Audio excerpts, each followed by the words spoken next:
मुख्यमंत्री बने तब भी बिहार देश का सबसे गरीब और पिछड़ा राज्य था और आज भी देश का सबसे गरीब और पिछड़ा राज्य बिहार ही है। और यही 1200 परिवारों का दावा है कि हम ही रहेंगे, हम ही चलाएंगे, कोई दूसरा आ नहीं सकता है। तो इस सोच को ही चुनौती देने का नाम है जनसुराज। आप कह रहे हैं उनसे मुकाबला नहीं है। उन्होंने तो नौजवान से कहा कि 10 लाख नौकरियां देंगे।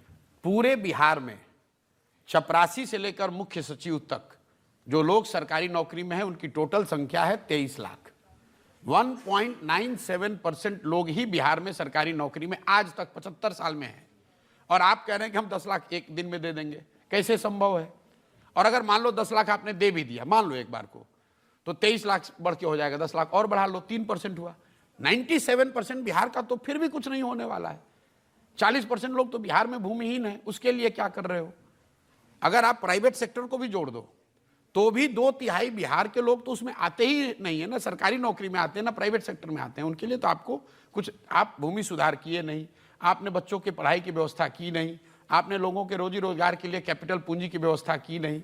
तो ये सिर्फ सरकारी नौकरी दे देंगे और हम राजा हैं, 10 लोगों को नौकरी दे देंगे, उससे जनता वोट देती नहीं, तो बेवकूफ़ बनाने वाली बात है। आप बताइए 75 साल में 23 लाख नौकरी और ये कह रहे हैं हम 75 दिन में दे देंगे 10 लाख नौकरी, टोटल फर्जी बात करता है आदमी। आप 9वीं फेल